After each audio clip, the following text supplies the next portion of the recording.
বুঢ়ীজনী নগ'লে এতিয়ালৈকে ঘৰো হাঁহ নাই, কাঁহী বাতিও ধোৱা নাই, ক'ত গ'ল ৰাতিপুৱাৰ পৰা এতিয়ালৈকে ভাত বনাবলৈ হ'ল, এতিয়ালৈকে পোৱাহিয়ে নাই, ক'ত গ'ল আৰু এতিয়া শুনা শুইয়ে আছে না বহিয়ে আছে না ক'বই নোৱাৰিছোঁ না দেই, ক'তনো যায় বোৱাৰীবোৰ খং উঠি যায়গৈ। এইজনীহে মানে ভিৰিলেহে বনাই আছে, একেবাৰে কাম কৰিব আছে ৰাতিপুৱাৰ পৰা একদম পুৰা কাঁহী বাতি পৰি আছে, বাঢ়ি কাপোৰবোৰ ধুবলৈ আছে বোলে, ৰিলহে বনাই ঘৰ কাম এৰি পিনে ৰিল বনাত লাগিছে। বোৱাৰী কল গ'ল উঠনি পৰা বিচাৰি ফুৰিছোঁ, একেবাৰে নাই একদম বোৱাৰী কল গ'ল বুলি বিচাৰি ফুৰিছোঁ, ইয়াতহে ৰিলহে বনাই আছে একেবাৰে উঠনি পৰা কাঁহী বাতি ধুব আছে, কি কৰিব আছে খবৰ নাই, একেবাৰে একদম ৰিল বনোৱাত লাগি গৈছে ৰাতিপুৱাই একদম এইবোৰ বোৱাৰী মোৰ একদম খং উঠি যায় দেই, একদম ৰিল বনোৱা।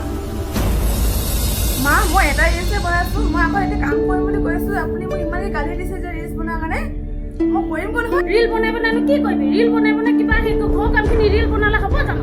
নহয় ৰিল বনালে কি ঘৰ কাম হ'ব?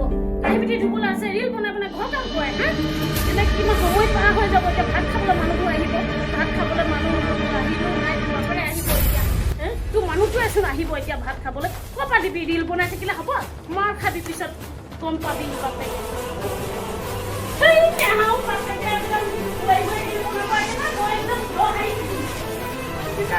গালি দি বুজনি ইমান কাম কৰি যদি এটা ৰিলছ বনাইছোঁ, ইমানেই গালি দিছে।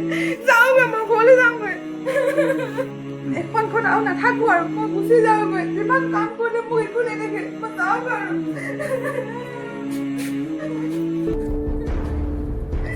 তাৰমানে একদম ঘৰলৈহে গৈছেগে এজনী, এটা কথা ক'ব নোৱাৰো, ঘৰলৈহে যায়গে। কিবা এটা কথা ক'ব নহয়, কামখিনি লগতে ৰিল বনাইছে, ঘৰলৈ আপুনি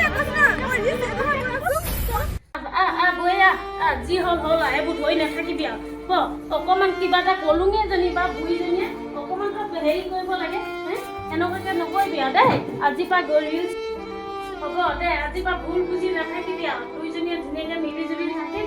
এতিয়া ৰিল বনাই থাকিলে মানে সময় নাই, তোৰে মানুহটো আহিব, ভাত বনাই দিব, ভাত বিচাৰিব, ক'ৰ পৰা দিবি আকৌ? তোৰতো আহিলে ক'ৰ পৰা ভাত দিবি? এতিয়া ভাতে বনোৱা নাই, মই বুঢ়ীজনীয়ে বনাই দিলেহে হ'ব। মাক মই আজিও ভুল নকৰোঁ, মোৰ মাক ক'লে মা মই আজিও ৰিলছ নবনাওঁ আৰু মোৰ ভুল হ'ল। ৰিল নবনাবি কোৱা নাই, বনাবি, সময়মতে চাই বনাবি। ৰাতিপুৱা সময় কামখিনি কৰি আজৰি সময় কিবা বনাবি আৰু। এতিয়া বল সেই ভাত পানী বনাবি গৈ, আজিৰ পৰা দুইজনীয়ে মিলি জুলি থাকিম দে, ধুনীয়াকৈ